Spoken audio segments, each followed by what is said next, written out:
Wetwogerera nga Ibrahim Ssemujju Nganda gye yaddukira ebweru w'eggwanga gy'asinzidde ogenda maaso n'okuba ng'ayogera ku bigenda maaso mu Uganda ng'ono mumujjukira yawulirwako ku mukutu gwa NBS Ssemujju Nganda yennyini ng'anenya Robert Kyagulanyi Ssentamu we yategereza eggwanga nti afulumyemukko agenze ku mirimu emitongole n'okusigala ng'asaggula wabula ng'asaggulira bweru wa ggwanga. Robert Kyagulanyi Ssentamu we yali agenda yategeeza eri gy'agenze agenda kubaako kyakola kyagatta ku nsonga z'okulwanirira enkyukakyuka akalulu kaali kawedde. Kati Ssemujju Nganda ono yaliko ku mukutu ogwa NBS ku programu emu n'ategeeza munnamawulire Kanali Mugume n'amugamba nti Bobi Wine yeefokasingako yekka era yafokasinga kuzimba lye ng'omuntu oba kuzimba linnya lye ng'omuntu, teyazimba kibiina, yazimba abantu banaayimirirawo waatali. Ssemujju Nganda n'ategeeza nti singa Robert Kyagulanyi Ssentamu teyakola ekyo okugenda kwe okufuluma kw'eggwanga tekwandibadde tekufiiringibwa ebigambo ebyo munaabijjukira. Ssemujju Nganda wenjogerera ali mu kkubo lyerimu ne Robert Kyagulanyi Ssentamu lye yakwata oluvannyuma lw'okulaba ng'abamu ku bannabyabufuzi abanene oba ab'amaanyi bali mu kukwatibwa bonera akalaga oba akamulaga nga ye Ssemujju Nganda kyokka olyawo naye yali tasobola kulutonda. Kakati be bamu ku bantu Lumbuye Ndooza bwe yabadde ayogerako nti abaalinga banenya Robert Kyagulanyi Ssentamu kati nabo balabika bali mu kunoonya ssimu ye bamukubire babeere nga bamwebuuzaako tukoze tutya. Wangeri bannabyabufuzi abaavumanga His Excellency Robert Kyagulanyi Ssentamu batandise okudduka era gw'olaba ng'agamba nti ye nkiddamu gw'olaba agamba nti ye akyali mu Uganda muno nga mbadde mumwinamu ekibuuzo manya nti oyo alina emirimu gy'atuukiriza niye bonna n'abanga yali yakolerako Museveni mwe n'abala namwekyusiriza bagenda kuggwera mu enkizaro by all means era batandise dde okudduka ensonga zonna mwaziwudde bulungi nnyo. Ekyo si ekikulu kyekirwa.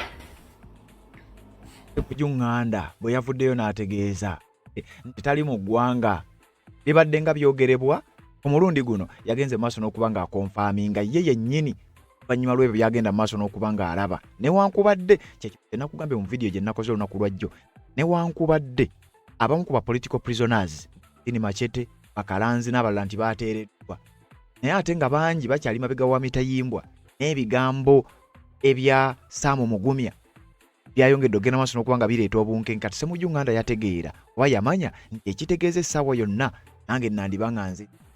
Ssemujju Nganda ebigambo byazze ng'ayogera tebyawukanako nnyo na bya Sam Mugumya ebyamuwambisa.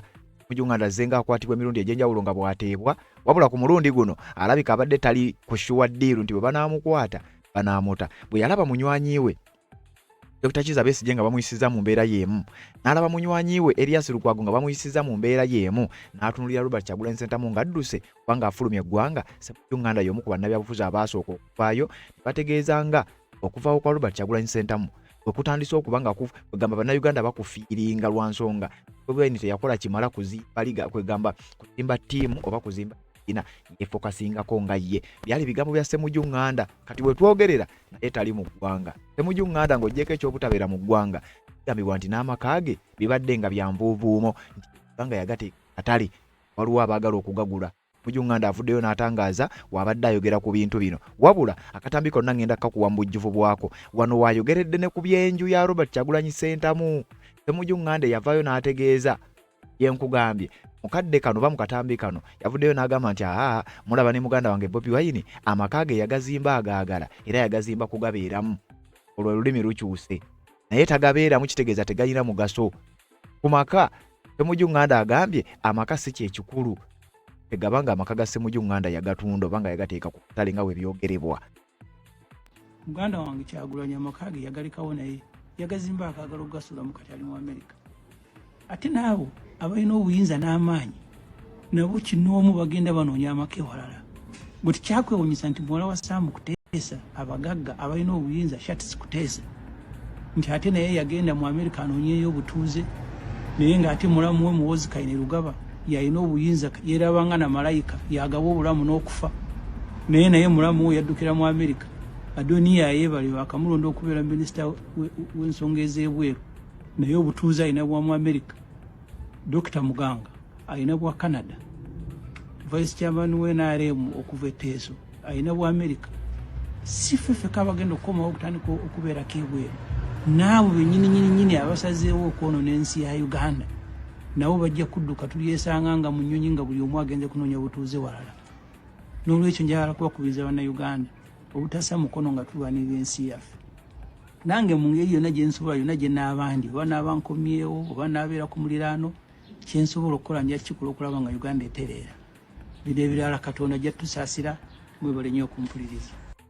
Uganda ebyo ebigambo abyogera ng'ali bweru wa ggwanga gy'ataagenda kukyala gy'ataagenda kwewogomako nti akomawo akaseera akagere wabula Ssemujju yadduka okwembeera y'ebyobufuzi genda mu maaso mu ggwanga erya Uganda naye nga mu kabanga katono nnyo emabega awulirwako ng'agamba nti bwe bwayini okuva mu ggwanga erya Uganda oba okudduka kwe oba oli awo kugenda kulekawo eddibu lwa nsonga teyasobola kuzimba n'ebirala ebifaanana bwe bityo. Ssemujju ebigambo by'abadde ayogera nga bwe nkugambye in fact ngenda kukuleetera sitole ya Saamu Mugumya gye bujjako wabula njagala kukulaga mbeera nga bwegenda mu maaso mu Uganda. Ssemujju y'omu ku bannabyabufuzi abali mu layini y'okubeera nti babadde balwanirira enkyukakyuka mu mbeera yonna era Ssemujju abakusigalawo ebigambo bigambibwa oba bitambuzibwa nga biraga Ssemujju oli awo yandibadde kwabo abagenda maaso n'okubanga kati bandibadde mu basement bandibadde ewali Muwanga Kivumbi oba Seeki ewali Lukwago oba ewali Kiza kakati Ssemujju yavuddeyo n'agamba nti ebibadde byogerebwa ku makaage nti oba agatunda oba tagatunda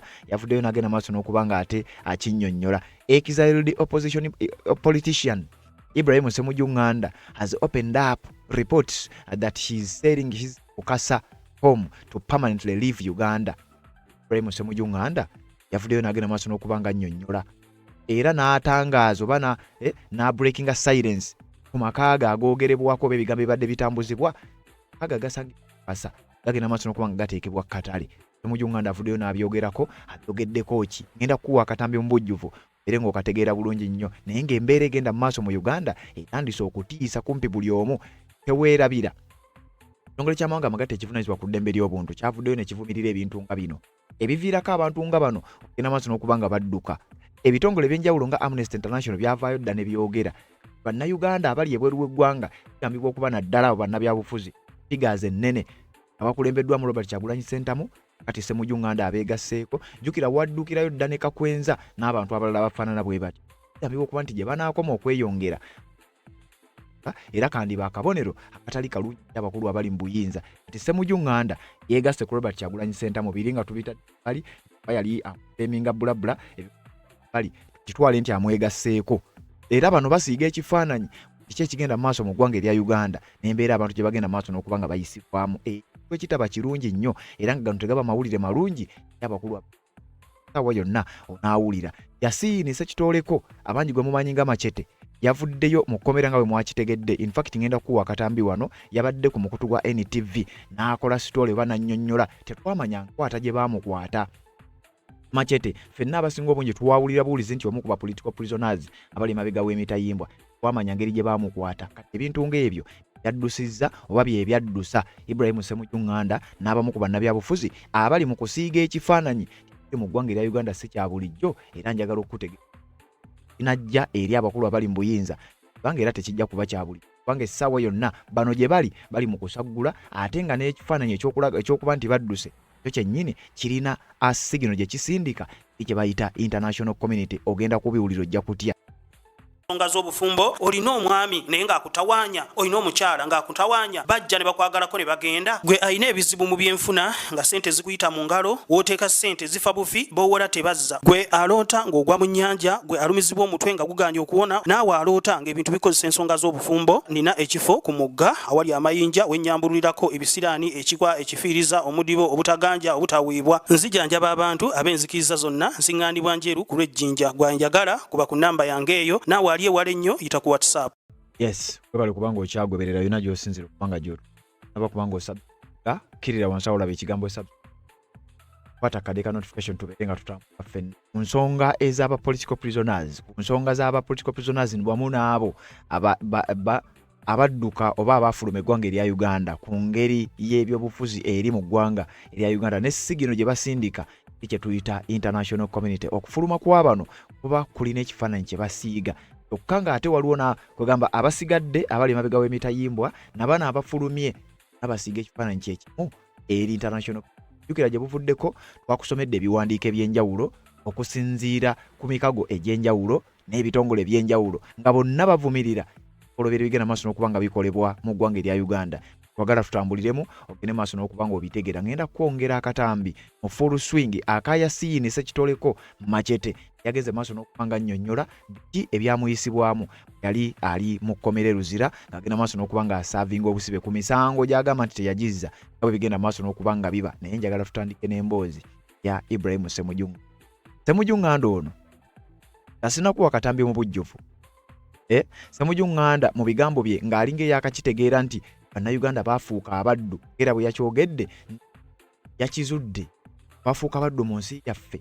Ssemujju Nganda yabyogedde ng'ali bweru wa ggwanga ng'agamba yasinzidde ku mbeera Dr. Kizza Besigye yagenze maaso n'okuba ng'ayisibwamu. Yagambye bwe yatunulidde akatambi kamwennyamizza kamutiisizza era ne kamuteeka mu mbeera ey'okutegeera nti Bannayuganda baafuuka dda abaddu era nga zizimu nsonga ezamuddusa.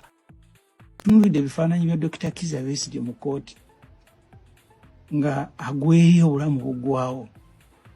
Ekyanzijjidde ku mutwe nti twafuuka dda baseefu kubanga Besigye kyeyabadde asinga okwetaaga saawa eyo be bakugu okumutaasa obulamu bwe ate nga bakugu we bali. Ffe ekibiina kyaffe kya PFF tuli ba mukisa nti abamyuka ba pulezidenti babiri bonna bonna basawo batendeke, Dr. Mayikululume Bayiga, Dr. Nicholas Kamala. Naye mu kooti mwabaddemu ne mwannyina wa Besigye Dr. Olive Kobusinye naye musawo.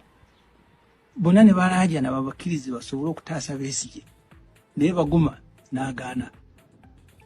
Ekyaddidde Besigye ne bamulekera abapurizoni abasirikale ate nga ffenna tumanyi obukugu bwabwe buli mu kukuba mmundu na kuzeetika ku migongo.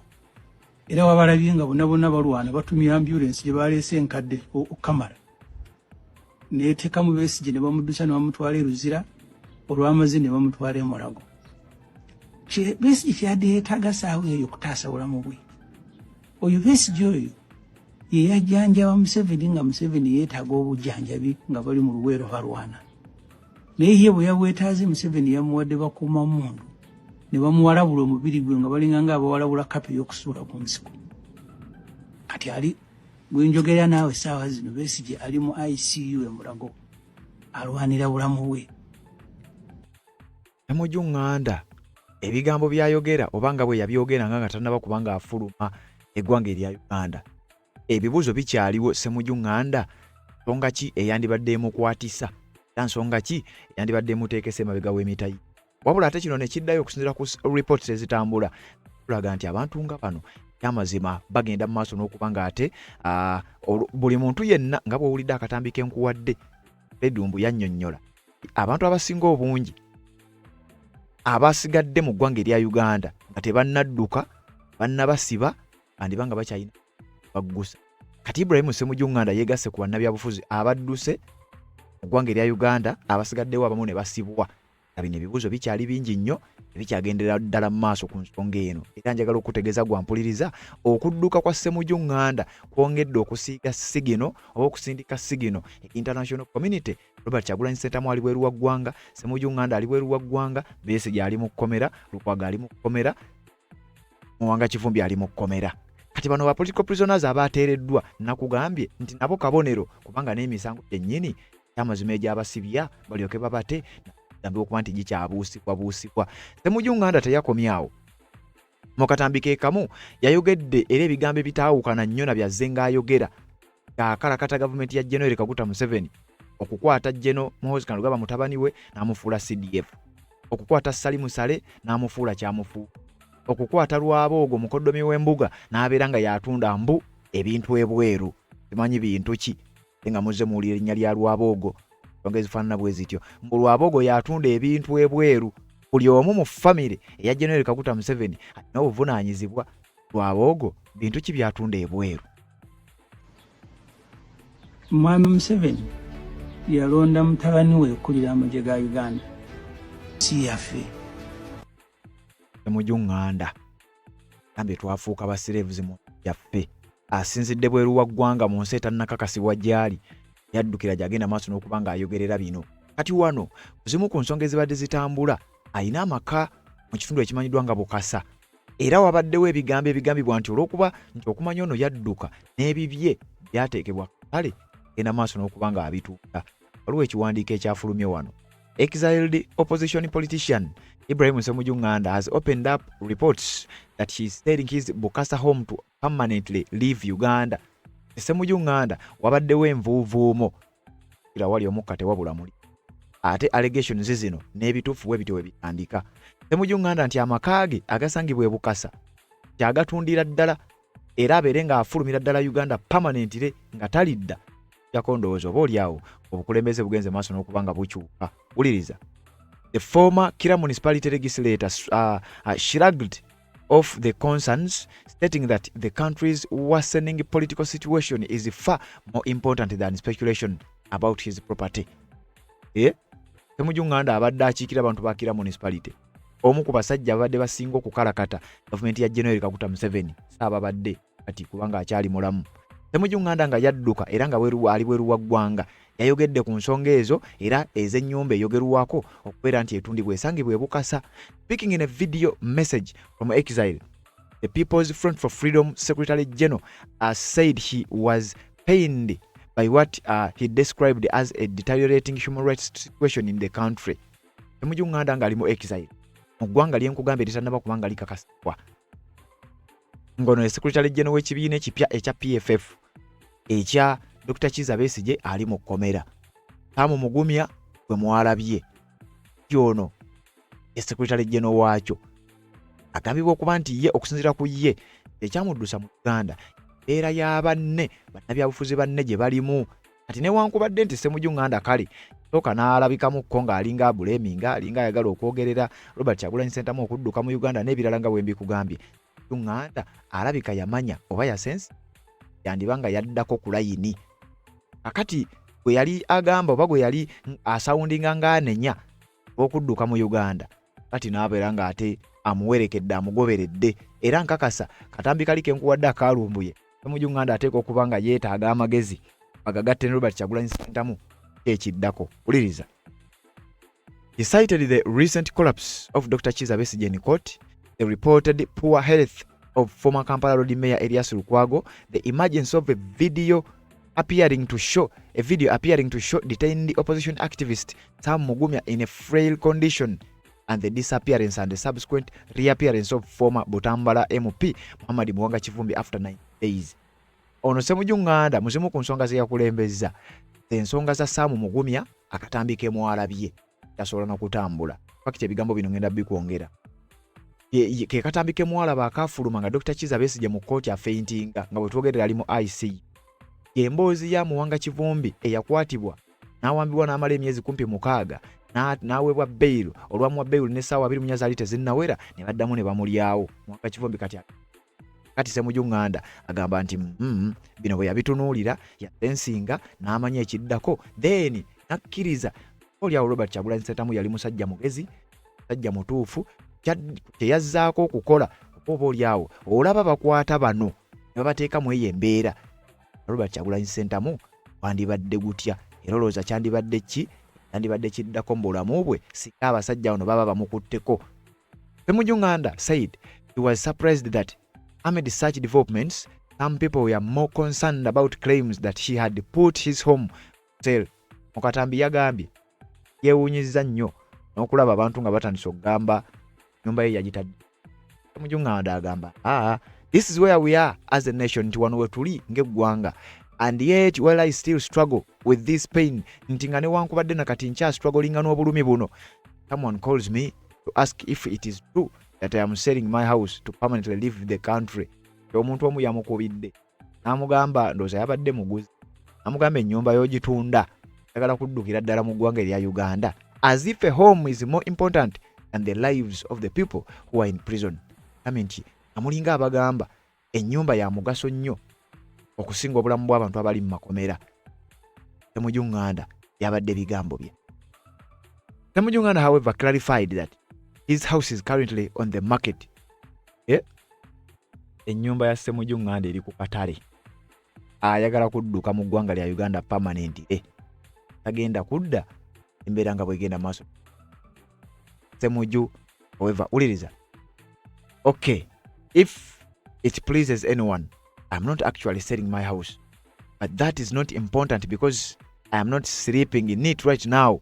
Wano we yayogeredde n'akomyawo emboozi eya Robert Kyagulanyi Ssentamu. Yagambye kale bwekiba nga kisanyusa omuntu omu, ennyumba yange nga sigitunda oba nga njitunda, ennyumba yange sigitunda, naye ate si ya mugaso nira tayagala kirowoozese bantu nti ennyumba ya mugaso nnyo nga abantu abali mu makomera kubanga olwedde n'okugisulamu sigisulamu yategeereza ne ku ya Robert Kyagulanyi Ssentamu nga bw'ogenda obbiwulira mu bigambo bye. Reports circulating online in recent days have claimed that Ssemujju has instructed property dealers to sell his Bukasa residence and other properties as he prepared to settle abroad.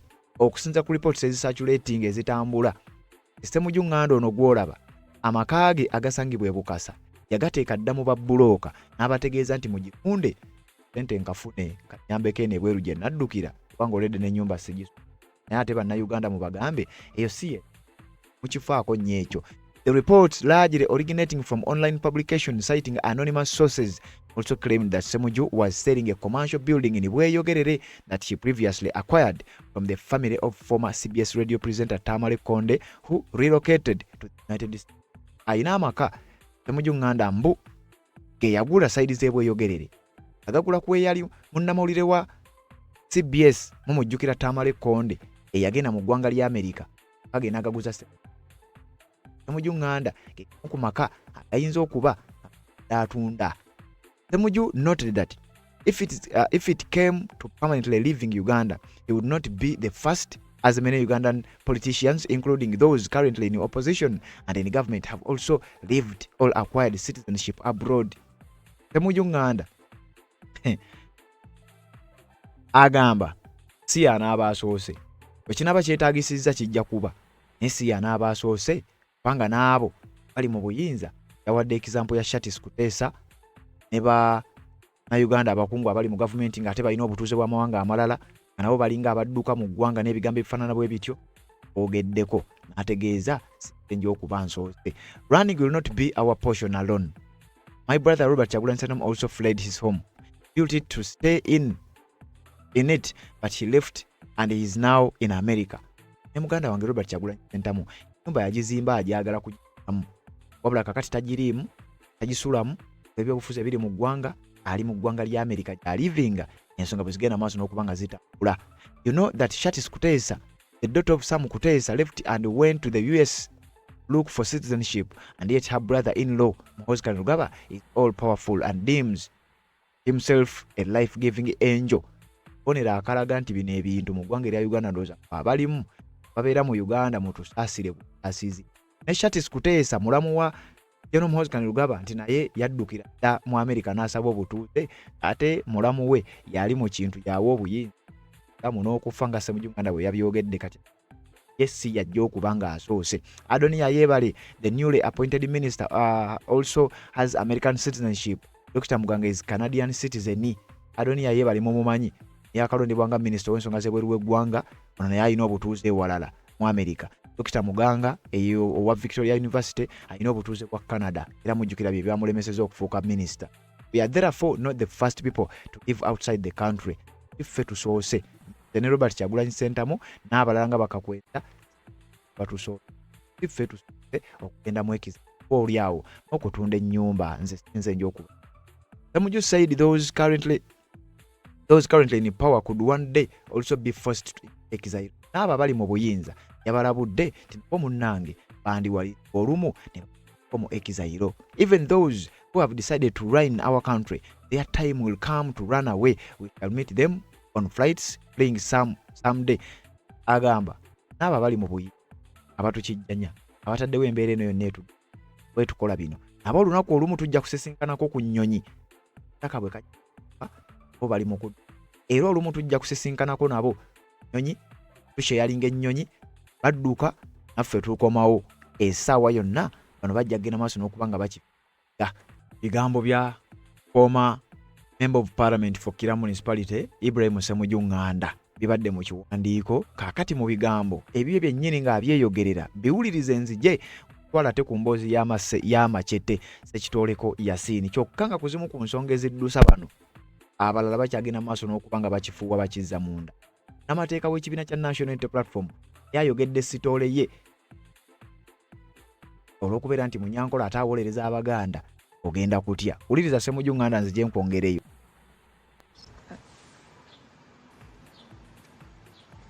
Bismillahir Rahmanir Rahim. Assalamu alaikum wa rahmatullahi wa barakatuh.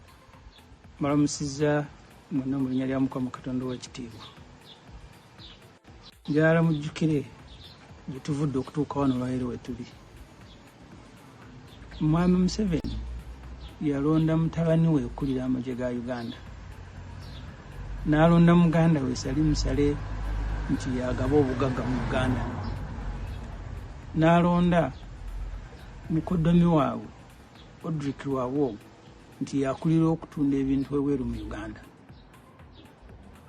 Teyakomaawo ne mukyala we mulwadde munago mumanyi nti mulwadde. N'amulonda n'amugamba nti darling kati gw'okulira ebyenjigiriza mu Uganda. Ekyo teweetaagisa ng'ebyo bimaze okubeerawo mu Uganda. Teweetaagisa mukugu mu byafaayo okutegeeza nti kati twafuuka slaves mu nsi yaffe. Kyensonga lwaki batukolako ebintu bye batukolako. Natunuulidde ebifaananyi bya Dr. Kizza Besigye mu kooti nga agweri obulamu buggwawo. Ekyanzijidde ku mutwe nti twafuuka dda basireefu. Kubanga Besigye kyeyabadde asinga okwetaaga saawa eyo be bakugu okumutaasa obulamu bwe, ate nga bakugu we bali. Ffe ekibiina kyaffe kya PFF tuli bamukisa nti abamyuka ba pulezidenti babiri bonna bonna basawo batendeke, Dr. Mayikululume Bayiga, Dr. Nicholas Kamala. Naye mu kooti mwabaddemu ne mwannyina wa Besigye Dr. Olive Kobusinye naye musawo. Bonna ne balaajana babakkirize basobole okutaasa Besigye naye Baguma n'agaana. Ekyaddidde Besigye ne bamulekera abaprisoni abasirikale, ate nga ffenna tumanyi obukugu bwabwe buli mu kukuba mundu na kuzeetika ku migongo.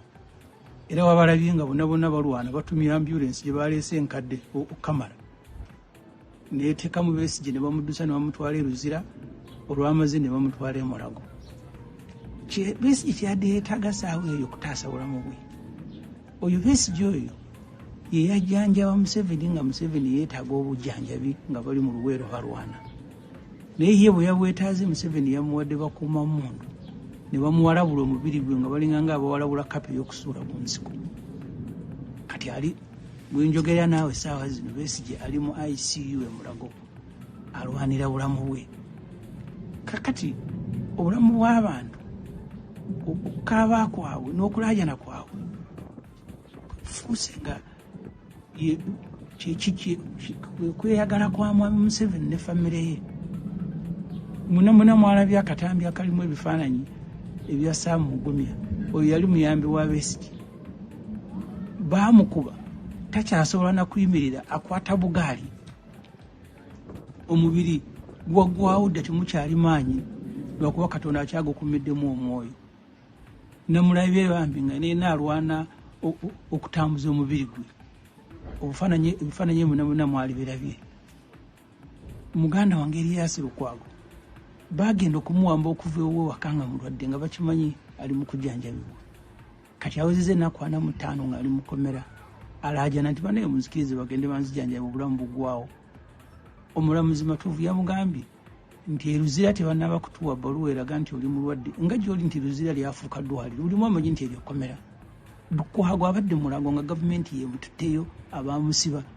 Naye ate omulamuzi yagambye Matovu nti njagala ab'e Luzira abakuuma mundu bwe baba bandeetera ebbaluwa eraga nti oli mulwadde, ddayo mu ddwaliro. Oba ofiireyo ofiireyo. Kasita Muhoozi Kayine Lugaba yagamba nti ayagala kutta Besigye ne Lukwago.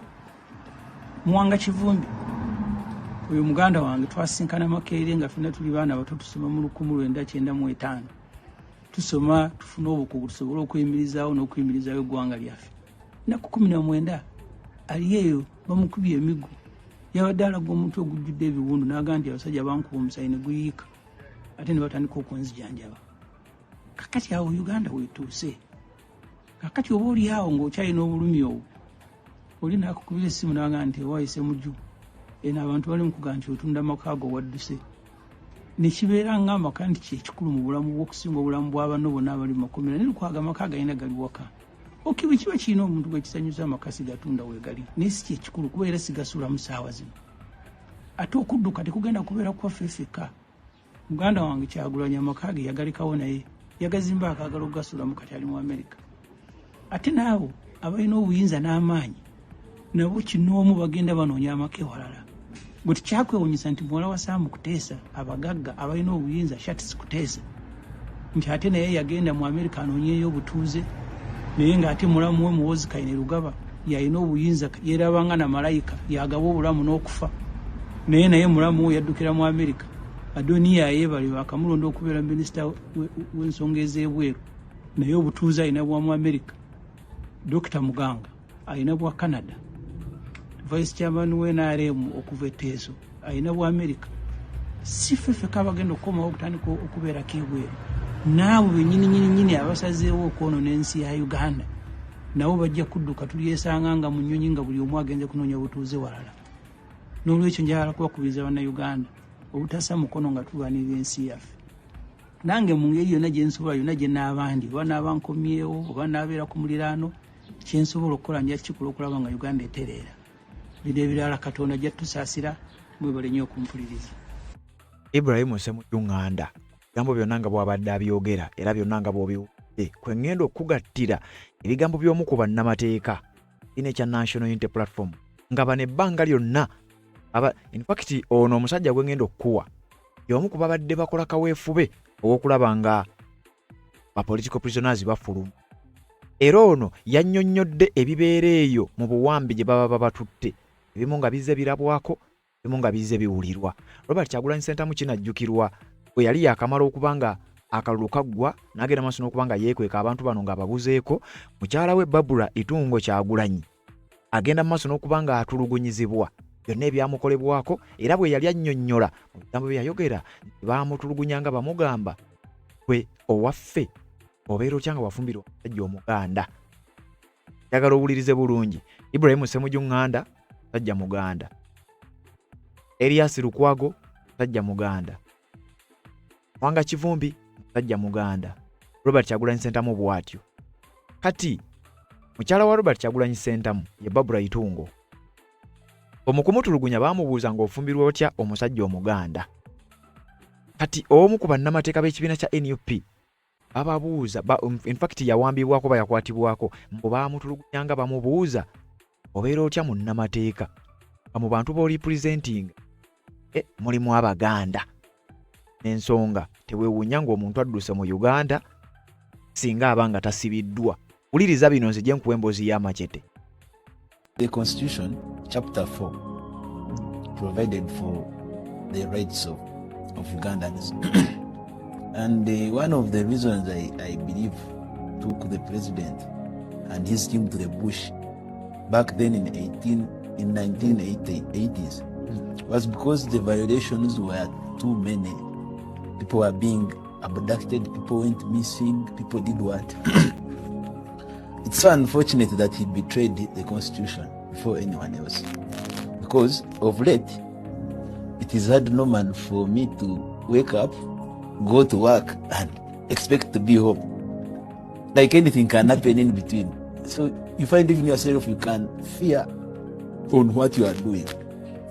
The army guys will look at you, will be like, for example, the issue of National Unity Platform. When I was abducted and beaten, their beating was not because I had much, but because I'm a Munyankore and I'm representing a Muganda. Just like seriously? They told it to me. So because I was annoyed and angry now, and I didn't know what was coming next. You should have started to speak in Uganda. I didn't know what was coming next. So I told them I represent him because he looked out for me to be his lawyer. He's not at home. The wife was beaten. I have to follow up as his lawyer to know what we can do next. Those days they used to talk about Panda Gali. But I remember you and Kato and now it is Panda Drone. You Panda the drone for 6 days when we tried to follow up to see,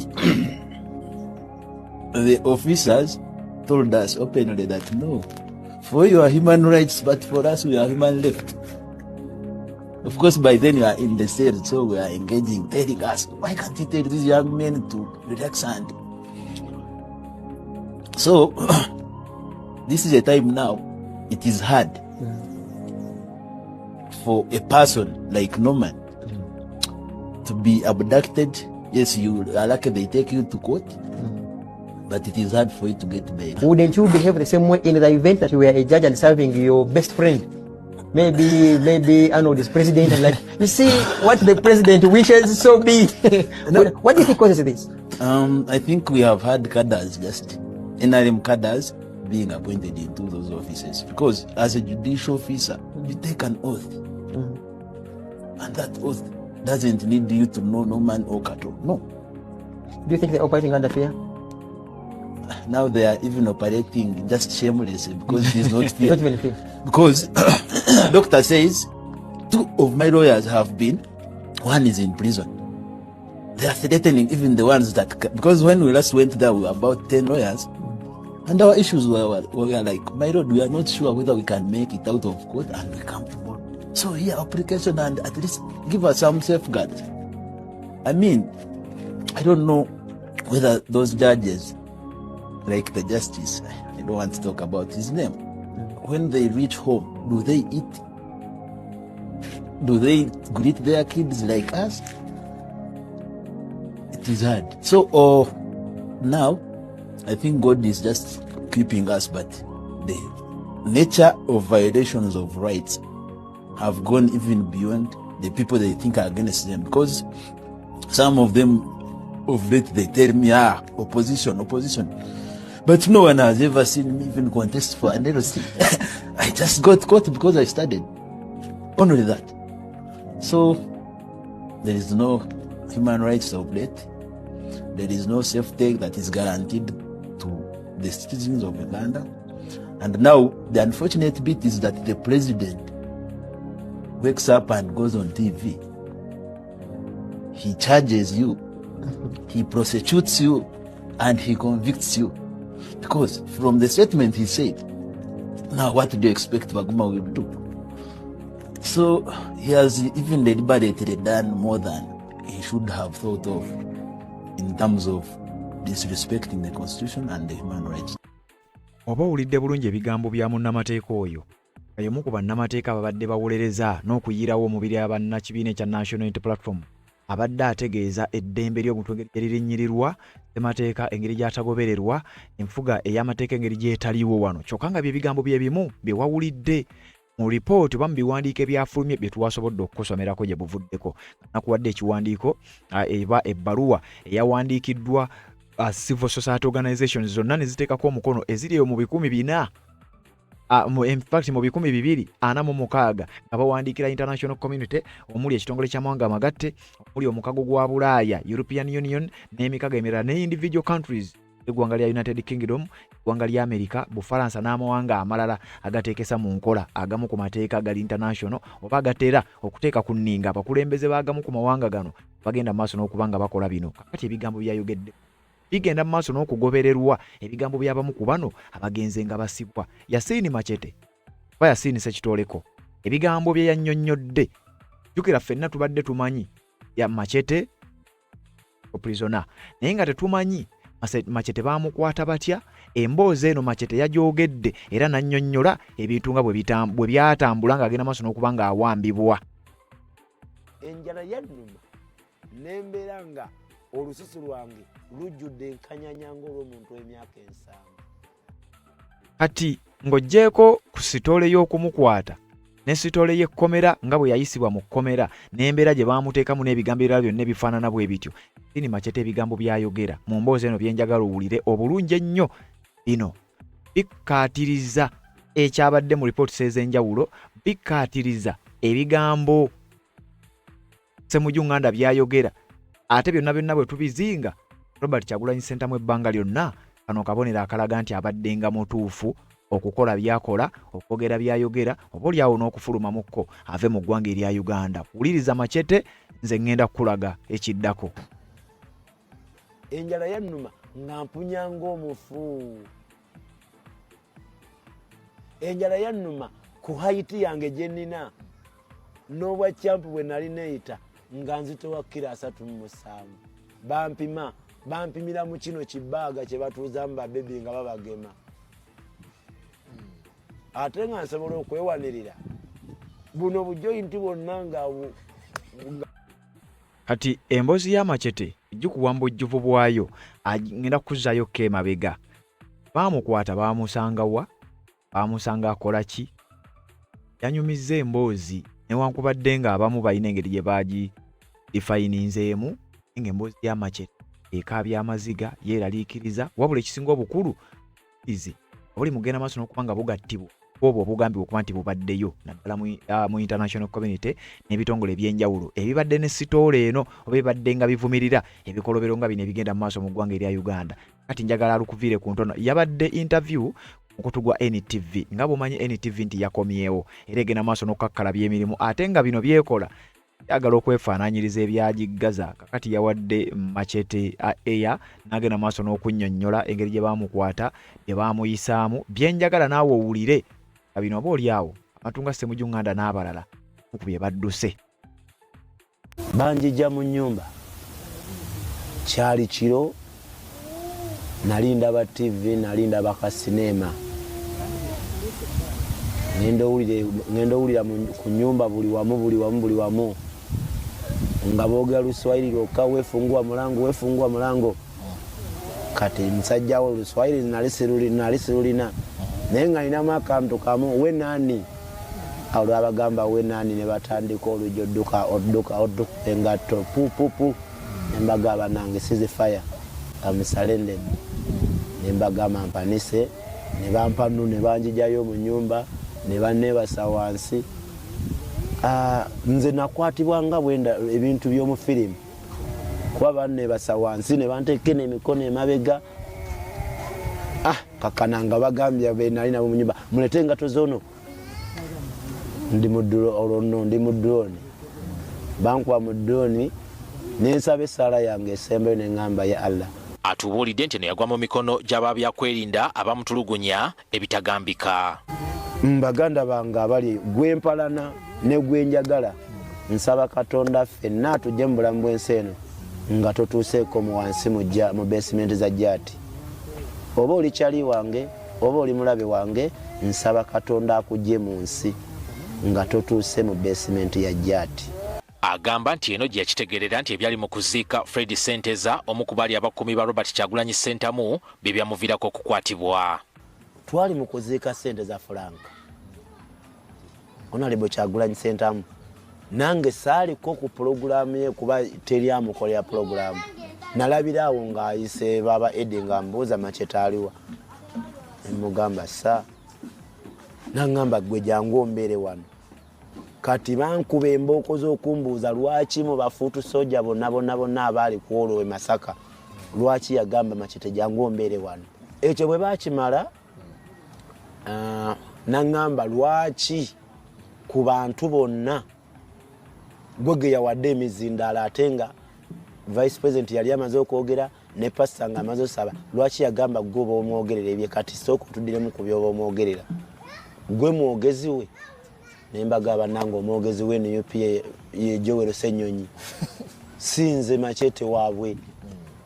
Atubuulidde nti oluvannyuma yakitegeera nti ali ku kitebe ky'amagye ekikesi kiseemayi nti eno gye baamujja kumutwala ekireka gye yafunira obujjanjabi.